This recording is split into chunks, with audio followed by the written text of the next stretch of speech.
Assalamualaikum warahmatullahi wabarakatuh. Jamaah sekalian yang dirahmati Allah, hari ini kita akan merenung sejenak. Kita akan membuka lembaran kisah yang sangat luar biasa. Kisah tentang seorang nabi yang namanya menjadi simbol kesabaran.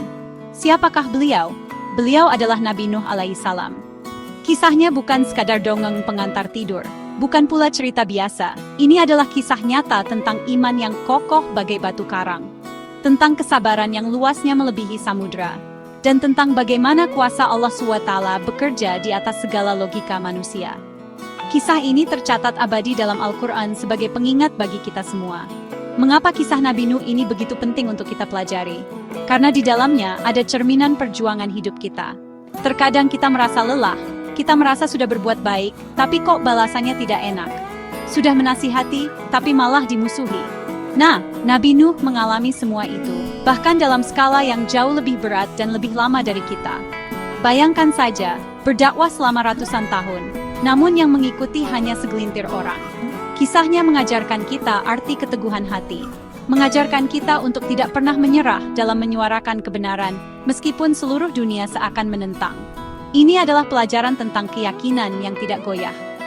Kisah Nabi Nuh adalah bukti nyata, bukti bahwa Allah tidak pernah meninggalkan hambanya yang taat. Setiap tetes keringat, setiap hinaan yang diterima, setiap doa yang dipanjatkan, semuanya tercatat dan akan mendapat balasan yang setimpal. Kisah ini juga menjadi peringatan keras, peringatan tentang akibat dari kesombongan dan penolakan terhadap kebenaran. Ketika pintu hidayah sudah dibukakan lebar-lebar, namun manusia memilih untuk menutup mata dan telinganya. Maka, mari kita buka hati kita siapkan pikiran kita untuk menyimak pelajaran berharga dari salah satu Nabi Ulul Azmi, Nabi Nuh alaihissalam. Melalui perjalanan hidup beliau, kita akan melihat bagaimana kesabaran menjadi kendaraan utama dalam dakwah. Kita akan menyaksikan bagaimana iman menjadi perisai dari segala cemoohan. Dan yang terpenting, kita akan memahami bahwa janji Allah itu pasti. Pertolongan Allah akan datang tepat pada waktunya, dengan cara yang kadang tidak pernah kita duga. Kisah ini adalah tentang sebuah bahtera. Bukan hanya bahtera kayu yang besar, tetapi bahtera keimanan yang menyelamatkan jiwa dari badai kesesatan. Mari kita mulai perjalanan inspiratif ini bersama-sama. Semoga kita bisa mengambil hikmah yang mendalam darinya. Perjuangan dakwah Nabi Nuh dimulai di tengah kaumnya. Kaum yang pada saat itu telah jauh tersesat. Mereka menyembah berhala-berhala yang mereka buat dengan tangan mereka sendiri. Nama-nama seperti Wad, Suwa, Yahud, Ya'uk, dan Nasr, mereka anggap sebagai Tuhan yang bisa memberi manfaat dan menolak mudarat. Di tengah kegelapan syirik inilah, Allah SWT mengutus Nabi Nuh. Beliau datang membawa cahaya tauhid, mengajak kaumnya untuk kembali ke jalan yang lurus. Mengajak untuk menyembah hanya kepada Allah, Tuhan semesta alam. Sebuah ajakan yang sederhana, namun terasa sangat berat bagi kaumnya yang sudah terlanjur tenggelam dalam kesesatan. Nabi Nuh tidak pernah menyerah. Siang dan malam, beliau tanpa lelah mendatangi kaumnya. Beliau berbicara kepada mereka dengan lemah lembut. Beliau memberikan nasihat dengan penuh kasih sayang. Beliau ingatkan mereka tentang nikmat-nikmat Allah yang begitu banyak. Tentang langit yang terbentang, bumi yang terhampar, dan hujan yang menyuburkan. Beliau gambarkan tentang surga bagi yang beriman, dan neraka bagi yang ingkar. Semua cara beliau tempuh. Kadang secara sembunyi-sembunyi dari satu rumah ke rumah lain. Kadang secara terang-terangan di hadapan khalayak ramai. Semua itu beliau lakukan hanya karena satu alasan, cinta kepada kaumnya, dan ketaatan kepada Tuhannya. Namun, apa balasan yang beliau terima? Dakwah yang tulus itu disambut dengan penolakan yang keras. Mereka menutup telinga mereka dengan jari jemari. Mereka menutupi wajah mereka dengan pakaian karena tidak sudi melihat wajah Nabi Nuh. Mereka menghina, mencaci maki, dan menganggap Nabi Nuh sebagai orang gila. Mereka berkata, "Engkau hanyalah manusia biasa seperti kami. Pengikutmu pun hanya orang-orang miskin dan hina. Kami tidak melihat ada kelebihan apapun pada dirimu." Hinaan demi hinaan terus dilontarkan. Setiap hari, setiap saat. Namun, kesabaran Nabi Nuh setegar gunung yang tak tergoyahkan. Bayangkan, jamaah sekalian. Perjuangan ini berlangsung bukan 1 atau 2 tahun, bukan 10 atau 20 tahun. Al-Quran menyebutkan, Nabi Nuh berdakwah selama 950 tahun. Sebuah rentang waktu yang sangat panjang. Selama hampir 1000 tahun, Beliau menghadapi penolakan yang sama, ejekan yang sama, dan kesombongan yang sama. Iman macam apa yang dimiliki Nabi Nuh? Kesabaran seperti apa yang ada dalam hatinya? Ini adalah pelajaran luar biasa bagi kita. Ketika kita baru berdakwah sebentar lalu ditolak, kita sudah putus asa. Nabi Nuh mengajarkan kita arti konsistensi dan ketabahan yang sesungguhnya di jalan Allah.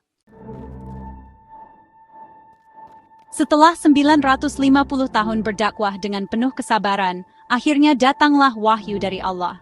Wahyu ini bukanlah perintah untuk terus berdakwah, namun sebuah perintah yang menandakan bahwa pintu ampunan bagi kaumnya telah ditutup. Allah SWT berfirman kepada Nabi Nuh bahwa tidak akan ada lagi dari kaumnya yang akan beriman, kecuali mereka yang sudah beriman. Hati mereka telah terkunci rapat dalam kekafiran. Oleh karena itu, Allah memerintahkan Nabi Nuh untuk tidak lagi bersedih atas perbuatan mereka. Ini adalah titik di mana kesabaran Nabi Nuh telah mencapai puncaknya dan ujian bagi kaumnya akan segera berakhir dengan azab. Lalu datanglah perintah yang sangat aneh di telinga manusia biasa. Allah SWT memerintahkan Nabi Nuh, buatlah sebuah bahtera di bawah pengawasan dan petunjuk kami. Perintah ini sungguh di luar nalar. Mengapa? Karena Nabi Nuh dan kaumnya tinggal di daerah yang jauh dari laut. Daerah mereka adalah daratan kering, bahkan bisa dibilang padang pasir. Membangun sebuah kapal raksasa di tengah daratan yang kering kerontang adalah sebuah pekerjaan yang tampak sia-sia dan tidak masuk akal. Siapa yang butuh kapal di tengah gurun? Untuk apa kapal sebesar itu jika tidak ada air di sekitarnya? Tentu saja, perintah ini menjadi bahan tertawaan baru bagi kaumnya yang kafir.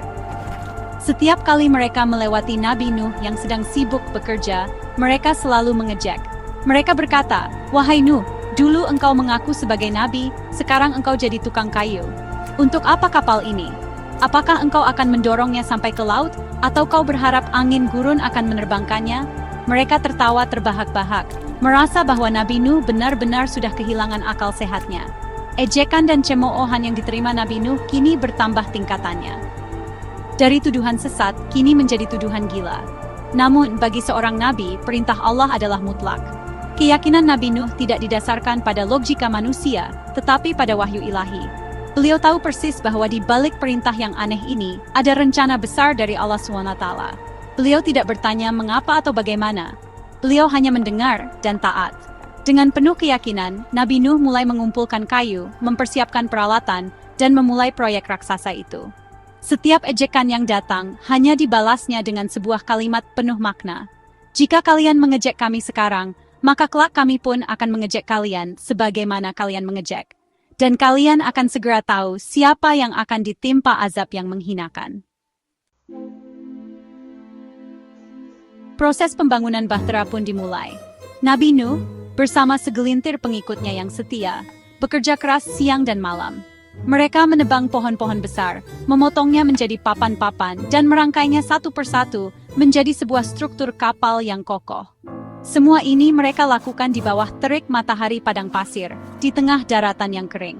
Setiap paku yang mereka tancapkan, setiap papan kayu yang mereka pasang, adalah wujud nyata dari ketaatan tanpa syarat kepada perintah Allah. Mereka tidak tahu kapan air akan datang, atau bagaimana air itu akan datang.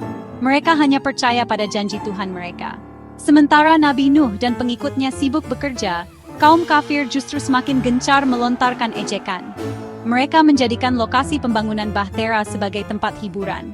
Setiap hari mereka datang untuk menonton dan menertawakan. Mereka melemparinya dengan kotoran, meludahi, dan meneriakkan kata-kata hinaan. Lihatlah orang gila ini, membuat perahu di atas bukit. Air dari mana yang akan mengangkat perahumu ini, wahai Nuh? Begitulah kata-kata yang harus didengar oleh Nabi Nuh dan pengikutnya setiap hari. Sebuah tekanan mental yang luar biasa, yang hanya bisa dihadapi dengan iman yang setebal baja. Nabi Nuh tidak pernah goyah. Beliau terus bekerja dengan tekun. Keteguhan hatinya menjadi teladan bagi para pengikutnya. Beliau mengajarkan mereka bahwa ejekan manusia tidak ada artinya jika dibandingkan dengan keridhaan Allah.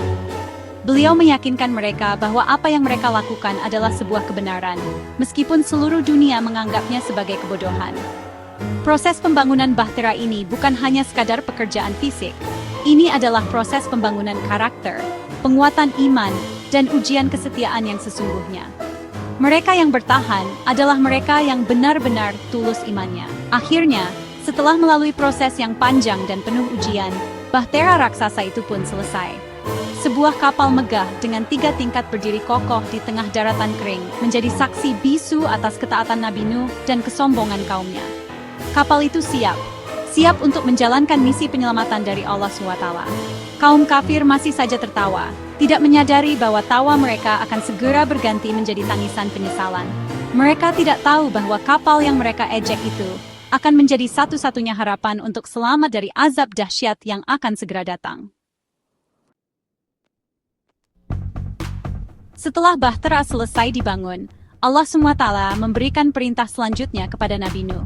Perintah itu adalah untuk segera memasukkan semua pengikutnya yang beriman ke dalam bahtera.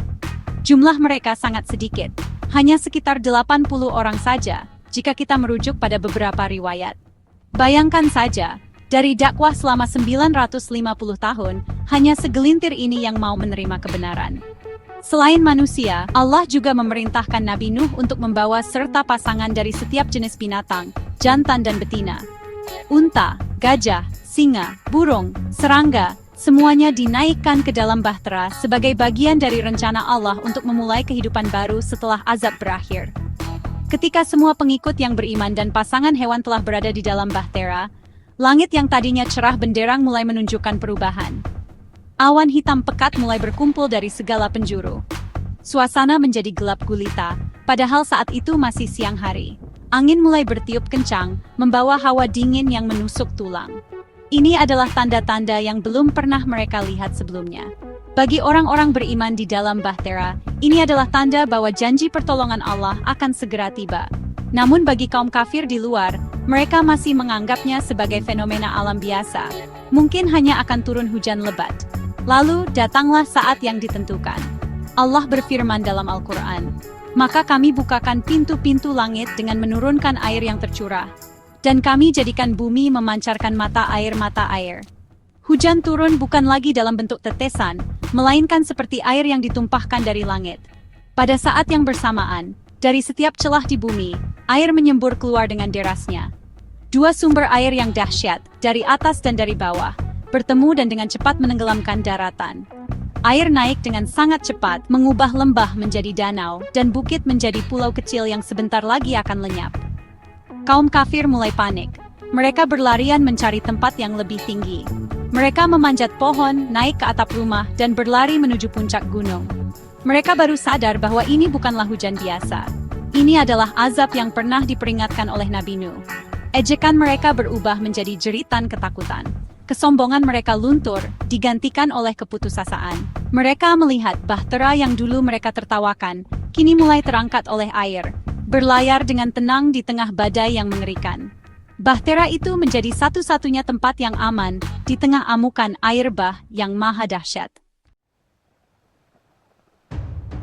Bahtera Nabi Nuh mulai berlayar di atas gelombang yang tingginya seperti gunung. Di dalam bahtera, orang-orang beriman dan para binatang berada dalam lindungan Allah. Mereka aman dan tenteram. Namun di luar, pemandangannya sungguh mengerikan. Air terus naik tanpa henti, menelan segala sesuatu yang ada di hadapannya. Rumah-rumah hancur, pepohonan tumbang, dan tidak ada lagi tempat untuk berlindung. Jeritan dan tangisan terdengar di mana-mana, namun suara mereka kalah oleh gemuruh badai dan deru air bah. Inilah batas yang jelas antara mereka yang memilih iman dan mereka yang memilih kekufuran. Di tengah pemandangan yang mengerikan itu, Nabi Nuh melihat salah seorang putranya. Namanya Kan'an. Anaknya ini termasuk dalam golongan orang yang tidak mau beriman kepada ayahnya. Dia tidak mau ikut naik ke dalam bahtera. Dengan hati seorang ayah yang penuh kasih, Nabi Nuh memanggilnya, "Wahai anakku, naiklah ke kapal bersama kami, dan janganlah kamu berada bersama orang-orang yang kafir." Ini adalah panggilan terakhir, sebuah harapan terakhir dari seorang ayah yang ingin menyelamatkan darah dagingnya dari azab yang pedih. Sebuah dialog yang diabadikan oleh Al-Quran sebagai pelajaran bagi kita semua. Namun, kesombongan telah membutakan hati Kan'an. Dia menolak panggilan ayahnya dengan angkuh. Dia menjawab, "Aku akan mencari perlindungan ke gunung yang dapat menyelamatkanku dari air bah ini." Dia masih mengandalkan logikanya sendiri. Dia berpikir bahwa puncak gunung yang tinggi akan cukup untuk menyelamatkannya. Nabi Nuh dengan sedih berkata, "Tidak ada yang dapat melindungi hari ini dari azab Allah selain Allah saja yang Maha Penyayang." Benar saja, belum selesai percakapan mereka, sebuah gelombang besar datang dan memisahkan keduanya. Kan'an pun tenggelam bersama orang-orang kafir lainnya. Peristiwa ini menunjukkan kepada kita sebuah pelajaran yang sangat penting. Ikatan darah dan keluarga tidak bisa menjadi jaminan keselamatan di hadapan Allah. Yang menjadi penentu adalah ikatan iman dan takwa. Istri Nabi Nuh dan putranya, Kanan, meskipun mereka adalah keluarga terdekat seorang nabi, mereka binasa karena menolak kebenaran. Sebaliknya, orang-orang miskin dan dianggap hina oleh kaumnya, mereka selamat karena mereka beriman. Di hari pembalasan, setiap orang akan bertanggung jawab atas pilihannya sendiri. Tidak ada nepotisme di hadapan Allah SWT. Kisah tenggelamnya Kan'an, putra Nabi Nuh, bukanlah sekadar catatan tragis. Ini adalah sebuah segmen krusial yang syarat dengan pelajaran mendalam bagi setiap orang tua dan anak.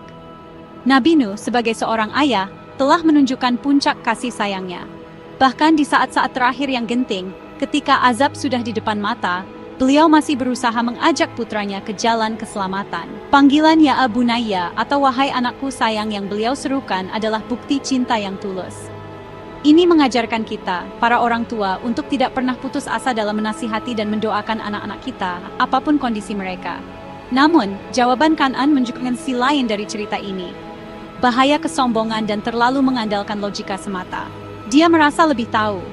Dia berpikir, gunung itu tinggi, air tidak akan sampai ke puncaknya. Logikanya menolak kebenaran wahyu yang dibawa oleh ayahnya sendiri. Dia lebih percaya pada kekuatan gunung daripada kekuatan Tuhan yang menciptakan gunung itu. Ini adalah cerminan dari banyak orang di setiap zaman. Orang yang menolak nasihat agama karena merasa pengetahuannya, teknologinya, atau kekuasaannya sudah cukup untuk menyelamatkan dirinya. Mereka lupa bahwa logika manusia sangat terbatas di hadapan kuasa Allah.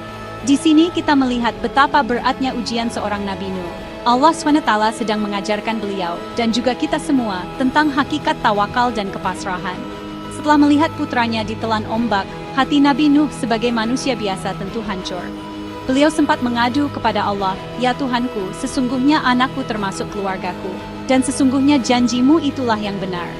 Namun Allah memberikan jawaban yang tegas, "Hai Nuh, sesungguhnya dia bukanlah termasuk keluargamu yang dijanjikan akan diselamatkan. Sesungguhnya perbuatannya adalah perbuatan yang tidak baik." Pelajaran di sini sangat jelas, ikatan sejati bukanlah ikatan darah, melainkan ikatan akidah. Maka dari itu, kisah ini menjadi pengingat abadi, bahwa hidayah adalah milik mutlak Allah. Tugas kita hanyalah menyampaikan, menasihati, dan mendoakan. Selebihnya kita serahkan kepada Yang Maha membolak-balikkan hati. Jangan pernah merasa bahwa karena kita orang baik, maka keluarga kita pasti akan ikut menjadi baik. Setiap individu memiliki tanggung jawabnya sendiri di hadapan Allah. Kisah Kan'an adalah bukti nyata bahwa bahkan di dalam rumah seorang nabi pun, bisa ada anggota keluarga yang memilih jalan kesesatan.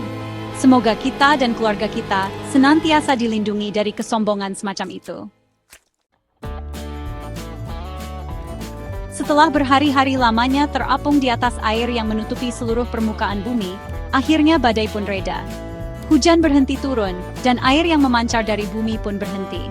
Allah SWT memerintahkan langit untuk menahan airnya, dan bumi untuk menyerap airnya. Secara perlahan, air bah yang dahsyat itu mulai surut. Gelombang yang tadinya setinggi gunung, kini menjadi tenang. Bahtera Nabi Nuh yang sejak tadi berlayar tanpa tujuan yang pasti, kini mulai bergerak menuju tempat pendaratannya. Semua itu terjadi atas kehendak dan pengaturan dari Allah yang Maha Kuasa. Allah SWT kemudian memberikan petunjuk kepada bahtera itu untuk mendarat. Dalam Al-Quran disebutkan bahwa bahtera itu mendarat di atas Gunung Judi. Sebuah gunung yang lokasinya menurut para sejarawan berada di wilayah Turki modern. Ketika bahtera itu akhirnya berhenti dengan sempurna di puncak gunung, Nabi Nuh dan seluruh penumpang di dalamnya merasakan kelegaan yang luar biasa. Mereka telah selamat dari azab yang membinasakan seluruh kaumnya yang kafir. Mereka telah menyaksikan dengan mata kepala sendiri kebesaran dan kekuasaan Allah SWT. Ketika pintu bahtera dibuka, Nabi Nuh, para pengikutnya yang setia, dan seluruh pasangan binatang keluar menghirup udara segar. Mereka melihat sebuah dunia yang baru. sebuah bumi yang telah disucikan dari kemusyrikan dan kezaliman. Tidak ada lagi ejekan, tidak ada lagi hinaan, tidak ada lagi penolakan. Yang ada hanyalah hamparan bumi yang siap untuk diisi kembali oleh generasi baru yang bertauhid. Nabi Nuh dan para pengikutnya bersujud syukur kepada Allah atas keselamatan yang telah diberikan kepada mereka. Mereka adalah cikal bakal umat manusia yang baru. Dari sinilah kehidupan dimulai kembali. Nabi Nuh dan para pengikutnya turun dari gunung dan mulai membangun peradaban baru. Mereka bercocok tanam, beternak, dan membangun rumah. Mereka menyebar ke berbagai penjuru bumi, melahirkan keturunan yang kelak akan menjadi bangsa-bangsa besar di dunia. Oleh karena itu, Nabi Nuh juga mendapat julukan sebagai bapak kedua umat manusia setelah Nabi Adam alaihissalam. Kisah pendaratan di Gunung Judi ini adalah simbol harapan. Simbol bahwa setelah kesulitan yang paling gelap sekalipun, akan selalu ada fajar kehidupan baru bagi mereka yang sabar dan beriman. Jemaah sekalian, dari seluruh rangkaian kisah Nabi Nuh yang panjang dan penuh liku ini, ada banyak sekali hikmah dan pelajaran yang bisa kita petik untuk kehidupan kita hari ini. Pelajaran pertama dan yang paling utama adalah tentang kesabaran dan keimanan. Nabi Nuh mengajarkan kita bahwa jalan dakwah dan kebenaran itu tidak pernah mulus. Akan selalu ada tantangan, hinaan, dan penolakan. Namun dengan kesabaran yang tanpa batas dan iman yang kokoh kepada janji Allah, segala rintangan pasti bisa dilewati. Jangan pernah menyerah hanya karena sedikit ujian. Pelajaran kedua adalah tentang akibat dari kesombongan dan menolak kebenaran. Kaum Nabi Nuh binasa bukan karena mereka bodoh. Mereka binasa karena mereka sombong. Mereka merasa lebih hebat, lebih pintar, dan lebih modern daripada ajaran yang dibawa oleh Nabi Nuh. Mereka meremehkan peringatan azab dan lebih mempercayai kekuatan diri mereka sendiri. Ini adalah cermin bagi kita semua. Jangan sampai kesombongan atas ilmu, harta, atau jabatan membuat kita menutup mata dari kebenaran firman Allah. Karena kesombongan adalah awal dari kehancuran. Pelajaran ketiga adalah tentang kekuasaan Allah yang mutlak. Perintah membangun bahtera di darat dan datangnya air bah dari langit dan bumi adalah bukti bahwa kuasa Allah bekerja di atas logika manusia. Apa yang tidak mungkin bagi kita, sangatlah mungkin bagi Allah. Kisah ini mengajarkan kita untuk tidak membatasi kekuasaan Allah dengan akal kita yang terbatas. Ketika kita berdoa, yakinlah bahwa Allah mampu mengabulkannya dengan cara-cara yang tidak pernah kita sangka. Tugas kita adalah berusaha dan berdoa, lalu biarkan Allah yang menunjukkan kuasanya. Pelajaran terakhir, dan ini sangat penting, adalah tentang tanggung jawab pribadi. Kisah istri dan anak Nabi Nuh yang binasa menjadi bukti bahwa iman tidak bisa diwariskan. Keselamatan adalah urusan personal antara seorang hamba dengan Tuhannya. Orang tua yang saleh tidak menjadi jaminan bagi anak yang durhaka, begitu pula sebaliknya. Setiap jiwa akan mempertanggungjawabkan pilihannya sendiri. Maka, marilah kita terus berusaha memperbaiki diri kita dan keluarga kita, sambil terus memohon hidayah kepada Allah. Semoga kita semua bisa menaiki bahtera keimanan kita masing-masing, dan selamat sampai tujuan akhir, yaitu surganya Allah SWT. Amin ya Rabbal Alamin. Wassalamualaikum warahmatullahi wabarakatuh.